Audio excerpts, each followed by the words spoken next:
Não é à toa que discussões sobre o uso da tecnologia na educação já apareceram aqui no podcast de várias formas.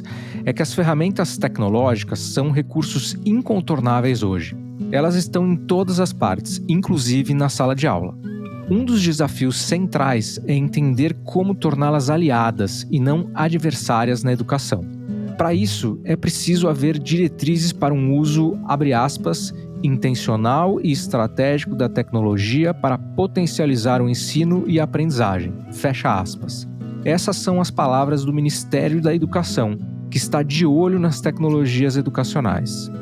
Desde o ano passado, o MEC vem lançando iniciativas focadas em novas ferramentas, materiais e cursos para o uso de recursos digitais na educação. Hoje, há exemplos pelo Brasil de que a tecnologia pode sim ser direcionada para contribuir com a construção de uma educação de qualidade. Já contamos aqui no podcast, por exemplo, o caso do Mato Grosso, quando recebi Júlia Santana, diretora executiva do CIEB, e Alan Porto, secretário de Educação do Estado. O Mato Grosso conseguiu bons resultados, investindo também em infraestrutura tecnológica para as escolas e em uma formação robusta para os professores poderem usá-la da melhor forma. No episódio de hoje, a gente olha de forma mais abrangente para o uso de tecnologia na educação, tentando entender como isso tem acontecido em todo o território nacional. Vamos debater o que já está sendo implementado, boas práticas e desafios. Eu sou o Davi Saad, diretor-presidente do Instituto Natura. Seja bem-vinda, seja bem-vindo.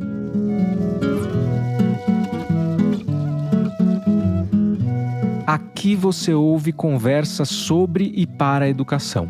O podcast é quinzenal e chega aos tocadores de áudio às segundas-feiras. Hoje a gente recebe a diretora de apoio à gestão educacional na Secretaria de Educação Básica do Ministério da Educação, Anita Stefani, que é mestra em gestão de políticas públicas. Anita foi coordenadora geral de cooperação internacional e redes de cidades e diretora da Escola Municipal de Administração Pública da Prefeitura de São Paulo e foi gerente de articulação de agendas prioritárias da educação no Instituto Natura, responsável pela atuação em parceria com o setor público e com o terceiro setor. Podcast Instituto Natura. Diálogos sobre educação na América Latina.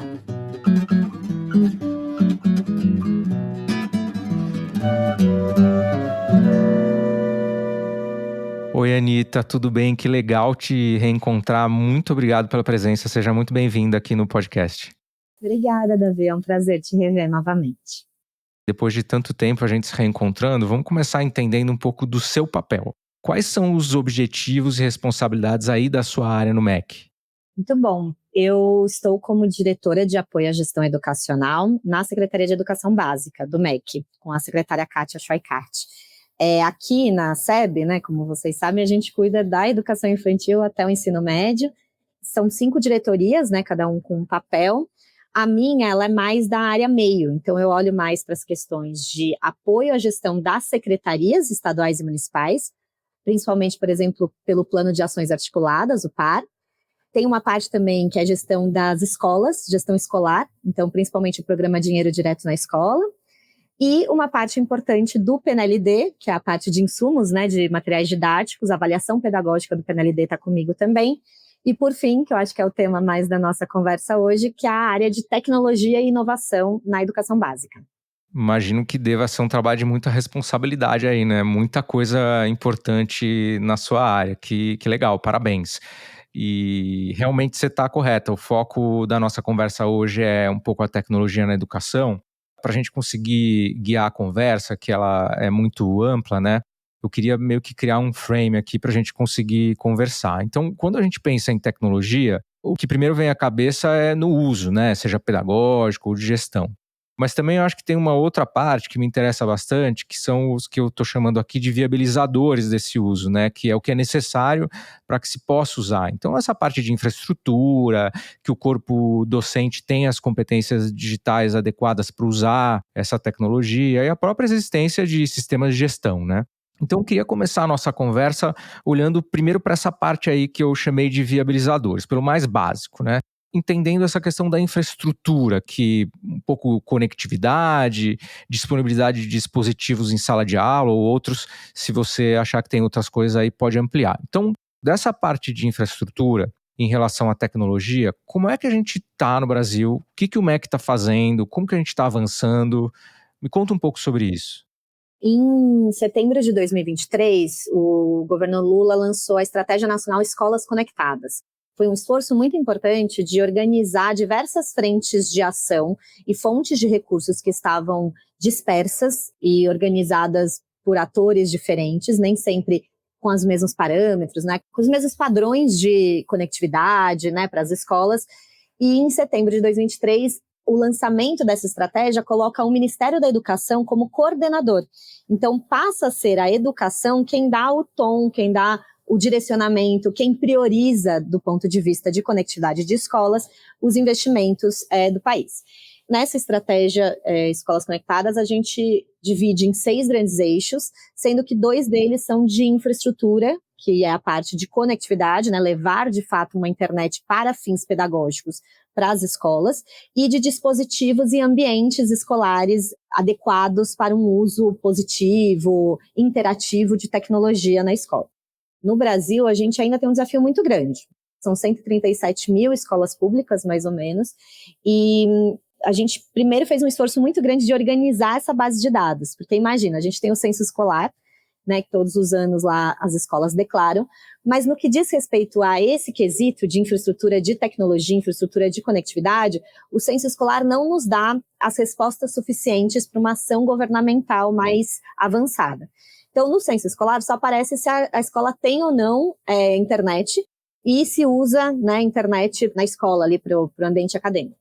Só que a gente não sabe muitos mais detalhes. Então, a gente avançou muito no mapeamento. Hoje, a gente tem uma integração de diversas fontes de informação do censo escolar, do PDD, do recurso da PIEC, que nós passamos para mais de 100 mil escolas todos os anos, de mais fontes de recursos como o FUST, que é o Fundo de Universalização dos Serviços de Telecomunicações, o recurso do 5G, que foi aquele edital em 2021, que tem 3 bilhões de reais para serem usados na conectividade de escolas. Então, tudo isso, a partir de setembro, o MEC passa a ser o coordenador dessa estratégia, com todos esses aliados, né, Ministério das Comunicações, Anatel, BNDES, enfim, mas colocando uma coesão e um sentido educacional, principalmente. E aí, hoje, os números que a gente tem mais frescos, né, são que em julho de 2025, nós estamos com 82.227 escolas públicas brasileiras conectadas no que a gente chama de nível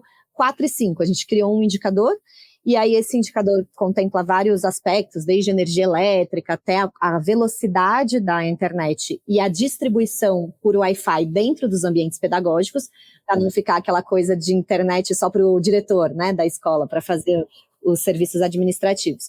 E aí a gente está, então, com quase 60% das escolas nesse patamar, que é o que a gente chama de um nível adequado para uso pedagógico da internet. Ainda falta bastante, ainda faltam 40% das escolas. O nosso maior desafio é a região norte, né, até por uma questão de infraestrutura de país mesmo, né, da dificuldade de acesso, então ainda tem pouca disponibilidade de fibra ótica naquela região, e muita coisa ainda depende de obras mesmo, né, de obras de serviços de telecomunicações no Brasil.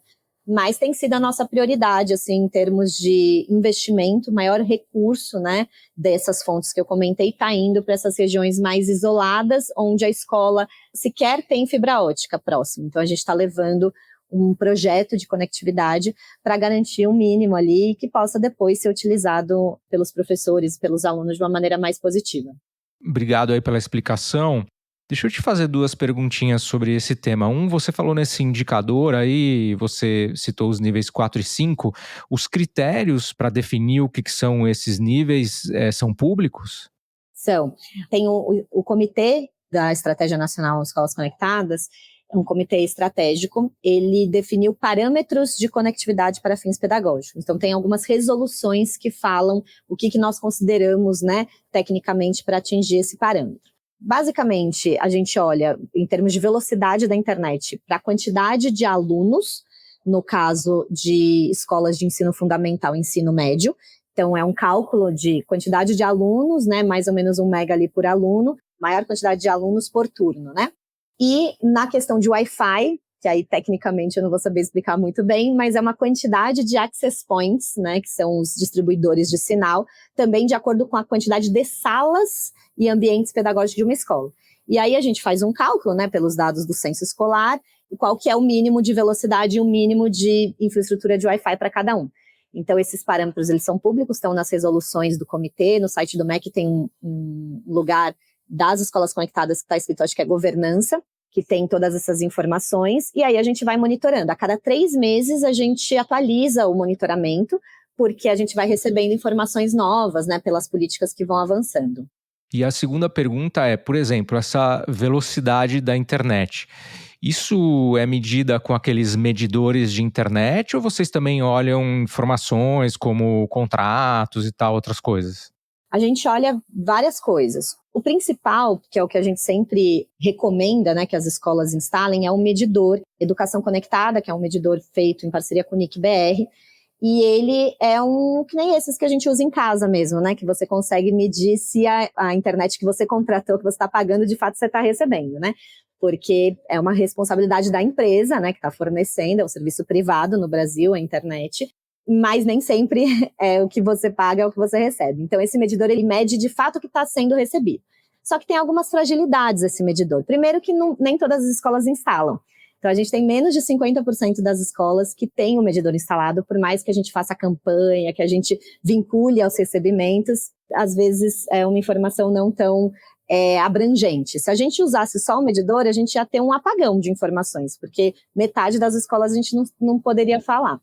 Mas, além disso, tem algumas questões técnicas do medidor, que é, por exemplo, aonde ele está instalado. Às vezes, o computador que ele está instalado não é exatamente o computador que está recebendo aquele link de conectividade. Tem uma questão da própria qualidade do Wi-Fi, né? Às vezes, você está recebendo, mas distribui em outro nível de qualidade. Então, para a gente conseguir abordar o 100% das escolas, a gente usa, além do medidor, declaração que os gestores escolares fazem da contratação que eles têm de internet no PDDE, que eles declaram ano a ano, né, o que eles contrataram, sobem os contratos para a gente faz uma análise amostral, e também, aí o último que tem menos informação é das próprias políticas, né, então a gente faz um edital do FUSH, sei lá, a Vivo ou a TIM vão lá e eles entregam e a gente tem a declaração, o contrato do que eles estão entregando, né, em termos de velocidade. Então a gente usa todas essas informações para conseguir ter o máximo de visibilidade das escolas em termos de conectividade. Só para a gente fechar esse ponto de conectividade, você falou o número que a gente está atualmente, mas a impressão que eu tenho olhando de fora é que temos tido grandes avanços em relação à conectividade das escolas. Tua leitura em relação hoje comparado com o passado, como é?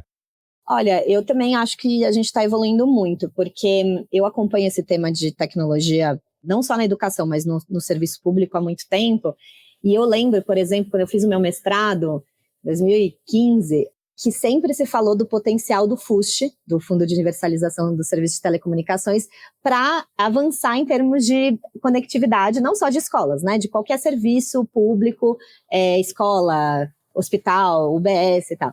E a gente tinha muita dificuldade de usar esse mecanismo dentro do Brasil, porque tinham várias amarras. E é uma coisa que a gente conseguiu, a gente está vendo, né? Já foram 2 editais do FUSH de renúncia fiscal, a gente tem 3 linhas, né, dentro do FUSH, além do renúncia fiscal, tem o não orçamentário, que também abrange ali a conectividade de escolas. A gente conseguiu destravar, eu acho que uma série de coisas que ajudaram a dar um gás. Então, em 2023, eu senti que foi um ano para organizar isso, sabe? Do ponto de vista de governança, de papéis, prioridades e tal. E aí, ano passado, 24, a gente conseguiu começar a avançar na conectividade.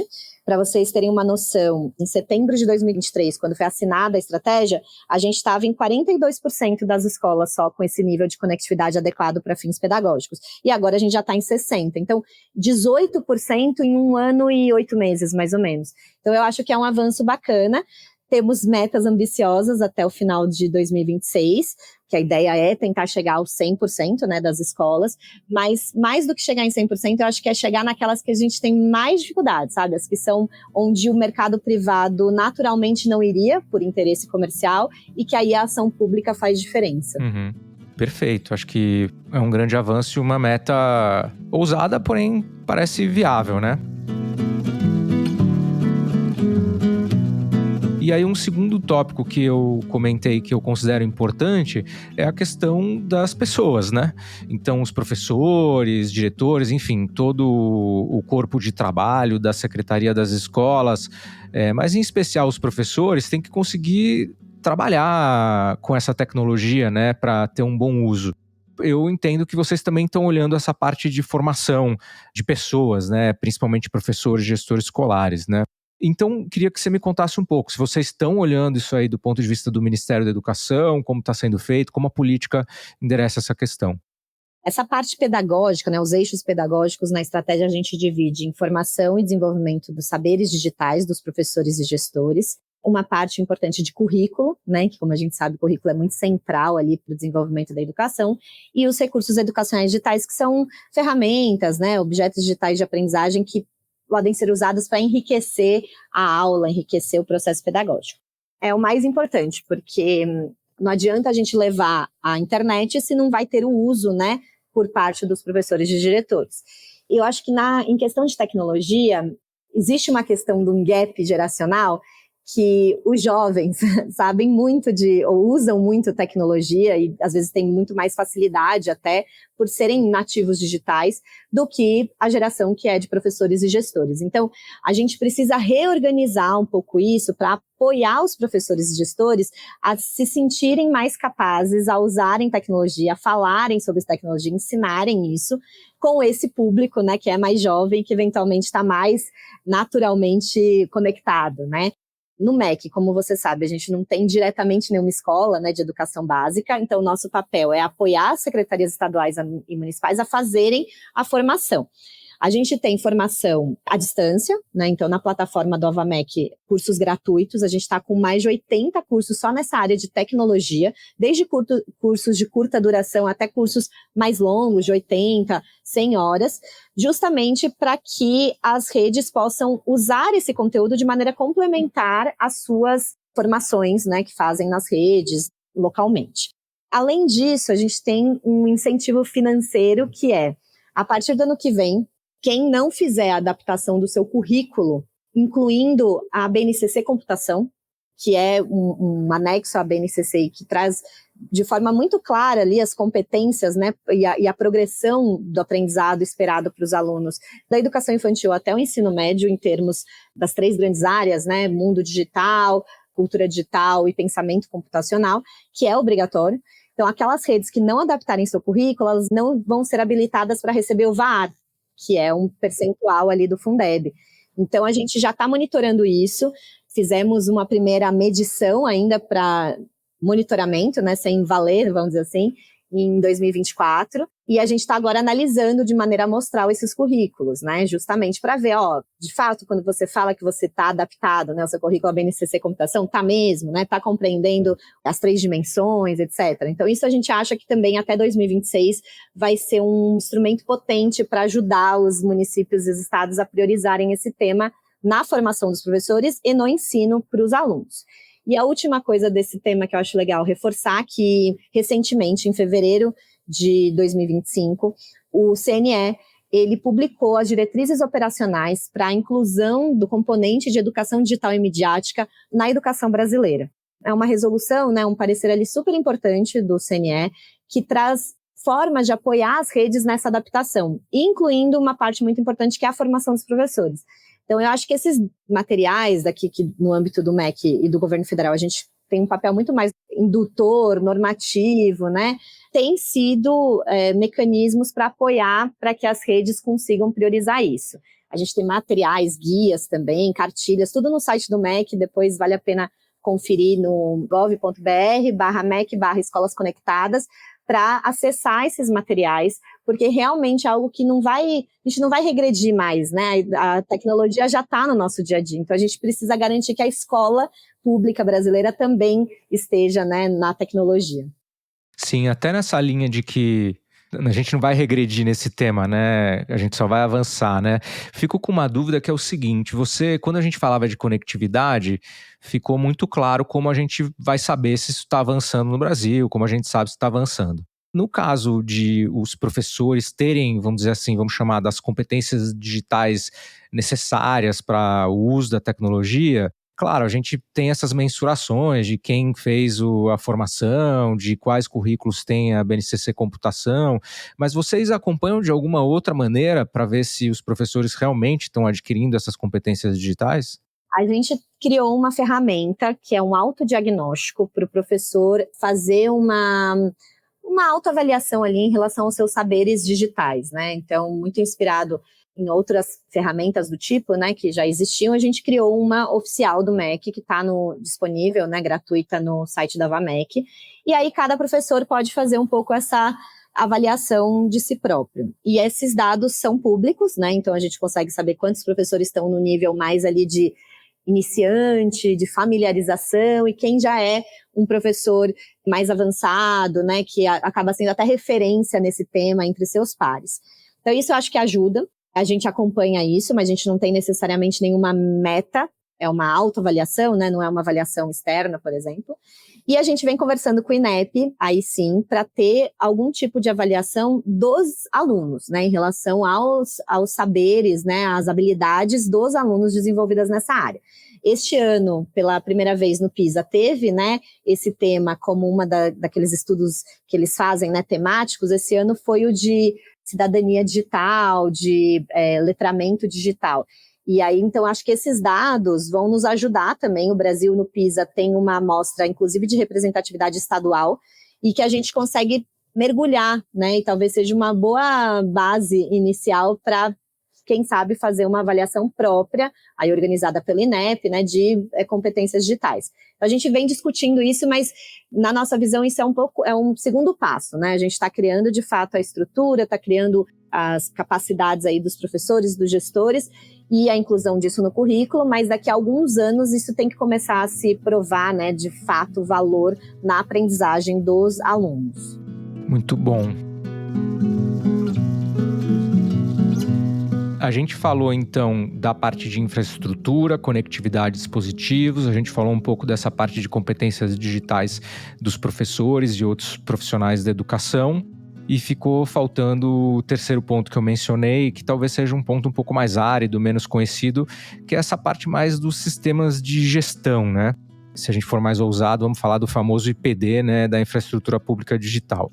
Eu sei que vocês têm um sistema de gestão presente que conversa com esse tema, então queria ouvir um pouco de você sobre essa terceira avenida aí, que são os sistemas de gestão, essa infraestrutura pública digital, como que vocês estão trabalhando esse tema? Muito bom. Esse era um tema que, inclusive, não tinha, assim, tanto destaque na educação, né? Eu que estou trabalhando, né, na educação, mas naturalmente sou mais da área de gestão, de planejamento, para mim sempre foi muito central, assim, a capacidade que órgãos públicos, né, que oferecem serviços públicos para os cidadãos, têm de transformação digital, né, de utilizar a tecnologia para melhorar os seus processos, que, em última instância, significa uma política pública, né, um serviço ao cidadão mais ágil, mais confiável, mais rápido, mais universal, enfim. A gente trouxe esse aspecto da gestão e transformação digital para dentro da ENEC e nós temos algumas iniciativas. A principal, como você bem falou, que já está na rua, é o Sistema Gestão Presente. Ele é uma plataforma nacional de dados da educação básica, integrável, ou seja, ele é interoperável com os sistemas de gestão das secretarias.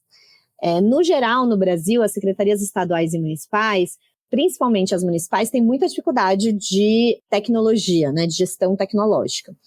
Mas as secretarias estaduais avançaram muito nos últimos anos, né, e conseguiram utilizar sistemas tecnológicos, padronizando ali dados para justamente ter um acompanhamento mais individualizado e mais profundo dos estudantes, que é o nosso principal, né, o centro de tudo que a gente faz.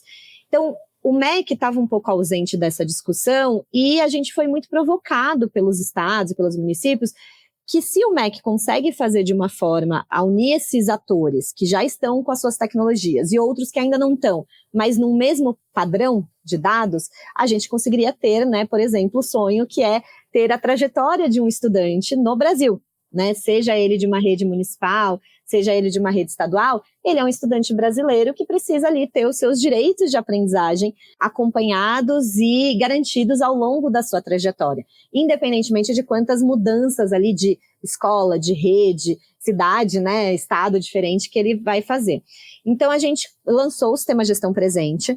Na época do lançamento, que foi em começo de 2024, o grande propulsor foi o PED-6, porque o PED-6, ele exige um acompanhamento mais próximo da frequência do estudante e num padrão único. E aí a gente não conseguia fazer isso se não tivesse um sistema centralizado de informações.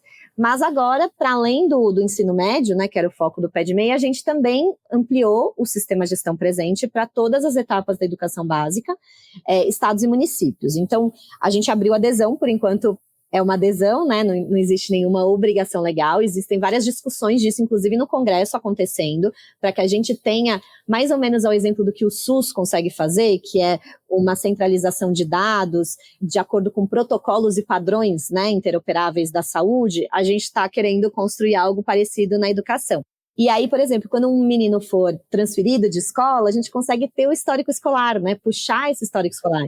Então, é algo que vai favorecer a todas as redes. Claro. A gente está já com mais de 3 mil municípios que aderiram ao Sistema Gestão Presente, mas isso não significa que eles já estão enviando, né? A gente está fazendo de forma muito gradual. Então, a gente começou com um piloto de 5 estados e 15 municípios, e agora a gente já ampliou para todas as capitais e todos os estados. E a gente está começando a receber esses dados, verificando, né, inconsistência, justamente para ir melhorando o sistema, e isso se estruturar, como você bem falou, numa infraestrutura pública digital da educação. E isso se conecta com outros serviços digitais do governo federal, como o próprio Receita Federal, né, o CPF. A gente vem discutindo da integração de dados interministeriais, porque tem dados da saúde, dados da assistência social, dados daqui da educação. Então, isso ajuda a gente ter, né, políticas públicas melhores. Mas, como você falou, é um trabalho muito árido, porque ele é invisível, né? Ele acontece mesmo numa parte ali da infraestrutura, né? A gente não consegue ver. Mas os resultados, quando isso estiver de fato consolidado, vão ser visíveis para todo mundo, principalmente para o cidadão, porque isso tem um impacto direto numa melhoria do serviço prestado. Ótimo, acho que esse é um caminho, até como a gente falava de outras partes, um caminho sem volta. Acho que esse é o futuro mesmo. Eu queria te fazer 2 perguntas sobre isso. Uma é, você vê isso integrado ao censo escolar? Se sim, isso está no horizonte? E uma questão muito importante, que é a questão da LGPD e do respeito à privacidade à medida que a gente vai ter todos esses dados disponíveis. Queria que você me comentasse esses 2 pontos. Bem, o censo escolar é um patrimônio, assim, do Brasil. A gente tem que ter muito orgulho do nosso censo escolar, porque é algo que pouquíssimos países no mundo têm. Com a riqueza e com a periodicidade anual que nós temos, é um privilégio a gente ter essa visibilidade, né, tão acurada da educação básica no Brasil. O censo, ele tem muito mais informações do que o Gestão Presente busca, né? O Gestão Presente, ele tem o que a gente chama do conjunto mínimo de dados da educação básica. E ali a gente está muito focado nos processos escolares que vinculam professor e estudante. Então, principalmente os processos de aprendizagem. Por isso que a gente está falando de controle de notas, de frequência, da matrícula, né? Da alocação do professor, que é uma parte muito pequena do que é um retrato mesmo, do que é um censo escolar. Então, o censo escolar, ele é único no Brasil e ele continua tendo o seu propósito. O que a gente vem discutindo e começando a conversar dentro do Ministério da Educação, inclusive com o INEP, né, com as nossas vinculadas, é como a gente pode, em alguns aspectos do censo, que o Gestão Presente talvez consiga captar mais rápido, porque ele tem uma periodicidade menor, né, do que o censo que é anual, pode ajudar ao contribuir com algumas informações estatísticas. Mas lembrando, o censo escolar, ele é um estudo, ele é uma pesquisa estatística. E aí ele serve, né, a partir desses dados, uma série de consequências, inclusive de financiamento da educação. O Gestão Presente, ele é uma base de dados de uso administrativo. Até por isso que a gente consegue compartilhar essas informações com outros ministérios, pensando nas políticas públicas. E aí isso tem muito a ver com a LGPD, que é a sua segunda pergunta, por quê? A LGPD é uma legislação que protege os dados pessoais, né? E isso é muito importante, cada vez mais, né? A gente garantir que os nossos dados estejam protegidos. E a LGPD, ela tem um dispositivo que fala justamente de compartilhamento e uso de dados pessoais para políticas públicas. E é com base nesse dispositivo que todo o trabalho que o governo federal vem fazendo, não só o MEC, de integração de dados. Então, a gente está totalmente garantido, né, a preservação e a proteção dos dados pessoais. O Gestão Presente tem toda a base legal para isso. O que a gente vai sempre fazer é que a disponibilidade, né, então, se uma rede municipal quer puxar o histórico escolar de um aluno que chegou para ela, aquele que é o detentor do dado precisa autorizar. Tem todo um mecanismo para isso acontecer. Quando tiver, né, instituído, vai estar atendendo ali ao que a LGPD pede. Ótimo, muito bom. Bom, falamos de várias coisas que têm a ver com como viabilizar o uso da tecnologia. Agora eu quero falar do uso mesmo, que é o mais importante, né? Queria a tua opinião sobre se a gente conseguir avançar e fazer tudo isso que a gente está falando aqui, conectividade, sistemas de gestão, competências digitais para professores e tal, o que muda na vida das escolas, dos alunos, assim, como tudo isso vai poder influenciar lá no final que a gente quer, que é a aprendizagem? Olha, eu, apesar de gostar muito de tecnologia e enfim, estar mergulhada nisso há algum tempo, eu não acho que a tecnologia é uma panaceia, assim, que vai resolver todos os problemas. Pelo contrário, eu acho que o uso da tecnologia, ele tem que ser um uso muito consciente, muito crítico, intencional. Recentemente, né, agora em janeiro desse ano, a gente teve que aprovar uma lei para restringir o uso de celular dentro das escolas. Por quê? Porque essa tecnologia que entrou de uma maneira não mediada, né, por adultos necessariamente, estava distraindo, estava roubando o foco e a atenção e prejudicando danos mentais aos nossos estudantes. Então, por uma questão de proteção, a gente falou, a gente precisa restringir a tecnologia para que ela, de fato, possa ser usada intencionalmente. Então, não é a tecnologia a qualquer custo, a tecnologia como resposta, né, solução a todos os problemas. Não é verdade isso.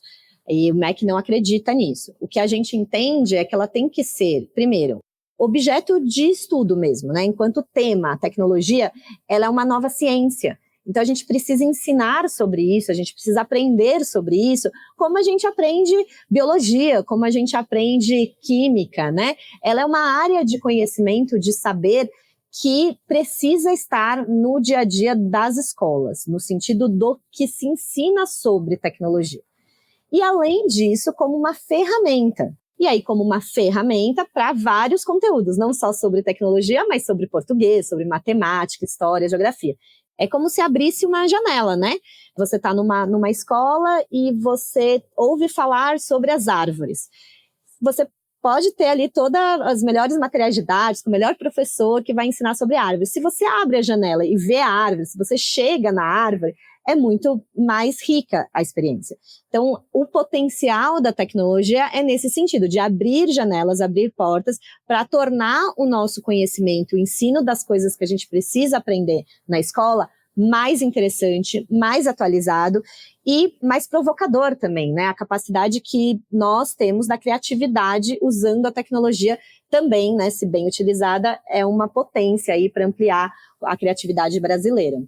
Ótimo. Nossa, a conversa está muito boa, Anitta. Estou aprendendo muito, está super interessante, mas eu tenho que ir para a última pergunta já tradicional do podcast, mas eu não posso deixar de te perguntar uma coisa antes, que é o tema mais comentado de tecnologia hoje, que é a inteligência artificial. Então, queria saber como que vocês estão olhando para esse tema em relação à inteligência artificial nas escolas, enfim, na educação. Qual que é o pensamento de vocês sobre isso? Esse é um tema que realmente está na boca do povo, né? E na educação também. Em julho de 2025, a gente realizou um evento aqui no MEC, um seminário de inteligência artificial na educação básica, construindo referenciais nacionais. Então, atualmente existe uma Câmara comitê, né, dentro do CNE que está discutindo inteligência artificial na educação, olhando da educação básica até o ensino superior. E nós aqui da SEB estamos contribuindo com esse debate no que nos cabe, né, que é a parte de educação básica. O evento foi muito bacana, está gravado no YouTube do MEC, vale a pena assistir. Foram 6 painéis que a gente trouxe especialistas, gente de fora. A Unesco recentemente publicou, né, um framework de competências sobre inteligência artificial para professores e para estudantes, que eles traduziram para o português já, então já está disponível. E nós temos conversado muito com as redes municipais, estaduais sobre isso. Tem, por exemplo, o caso do Piauí, né, que eu acho que é simbólico, que eles incluíram como uma matéria obrigatória no currículo do ensino médio e no 9º ano do ensino fundamental, inteligência artificial. A nossa reflexão é uma nova linguagem. A gente vive um momento de avanço tecnológico sem precedente, né? Cada vez mais, assim, quando você ensina alguma coisa, já está ultrapassado. Como que a gente garante que isso vai promover inclusão e não exclusão? Como que a gente garante que o ser humano segue como central nisso, né? A questão da ética, da responsabilidade, né? Tudo isso a gente precisa trabalhar na educação. E na educação básica principalmente, porque é a partir daí que vão, né, se transformar e se formar os cidadãos plenos. Então, a nossa discussão no MEC é que é algo importante, a gente está muito engajado nessa discussão e que principalmente é uma potencialidade. Mas, como tudo, também pode ter os seus riscos. Então, a gente precisa usar com muita atenção e com muito critério para que não seja algo que atrapalhe e que possa prejudicar a obtenção de conhecimento, né? Tem uma frase muito boa que fala assim, a gente só tem medo daquilo que a gente não conhece. A partir do momento que a gente conhece alguma coisa, a gente consegue trabalhar melhor com aquilo. Então, a inteligência artificial ainda é muito nova e a gente está aprendendo, o mundo está aprendendo com ela e muitas coisas estão aparecendo ao longo do processo. Como que a gente garante que a gente está conhecendo esse processo, que a gente faz parte desse processo, para aí sim conseguir pensar nos potenciais de uso dela? Então a gente está bem atento e acho que tem muita novidade legal aí para os próximos meses sobre o tema no MEC. Falando de incertezas, do conhecido, do desconhecido, quero ir para a última pergunta aqui que eu costumo fazer para todos os meus convidados, que é sobre o futuro, que é incerto, mas também com um olhar otimista, mas com um olhar do que é possível. Eu queria saber, na tua opinião, que está aí dentro, vivendo o dia a dia da educação pelo Ministério da Educação, quando a gente olha para um futuro daqui 10 anos, por exemplo, qual que você acha que é o futuro possível, o sonho possível para a educação brasileira? Olha, eu acho que assim como a gente avançou muito nos últimos 20 anos em termos de acesso, os próximos 10 anos são muito em termos de qualidade da educação básica. E eu realmente acho possível, a gente vem avançando, né? Então, quando a gente fala, por exemplo, de alfabetização, né? Há desafios muito grandes ainda, né, na alfabetização, mas a gente vem evoluindo. E a partir do momento que a gente evolui, eu acho que a gente aprende e esse conhecimento fica. Eu acho que a gente tem menos chance de regredir conforme a gente vai avançando com estrutura, com intencionalidade, né, com um propósito. E cada vez mais, assim, que eu trabalho com educação, eu vejo o quanto que as pessoas que trabalham com educação são muito engajadas. Então, existe muita gente boa e muita gente comprometida, responsável, qualificada, que está se esforçando todos os dias para melhorar a educação básica no Brasil. Isso a gente vai colher esses frutos. Então, para mim, o sonho possível é um sonho onde a gente vai ter mais crianças, adolescentes e jovens aprendendo o que precisa aprender na educação básica e a educação sendo também transformadora para uma cidadania plena, né? Que a gente consiga que os nossos jovens, ao saírem da educação básica, saiam como cidadãos mesmo ali e consigam ser profissionais, né? Que vão buscar um mundo melhor, vão trabalhar para fazer um mundo melhor, pessoas que busquem o lado positivo, né? Nas suas ações. Então, eu sou otimista e acho que a gente vem avançando e os próximos 10 anos eu diria que seria muito com base nessa questão da qualidade da educação. Ótimo, eu também sou um otimista com base em evidências e que fique aqui registrado que eu acho que a grande vitória da educação brasileira nos próximos anos vai ser uma melhoria radical de alfabetização. Estamos todos trabalhando por isso. Anita, queria muito te agradecer aqui pelo seu tempo, a conversa foi ótima, parabéns pelo seu trabalho. Obrigada, Davi, foi muito bom revê-los e obrigada pelo convite, estou à disposição. Esse episódio está chegando ao fim. Quero te convidar para seguir o podcast no seu tocador favorito e deixar um comentário contando o que você achou deste episódio.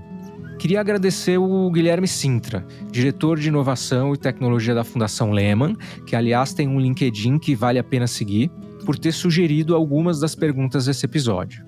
Deixo um agradecimento também a você que nos ouve e às consultoras de beleza e à equipe de Natura Crer Pra Ver. O próximo episódio chega em 15 dias, sempre às segundas-feiras. Até lá!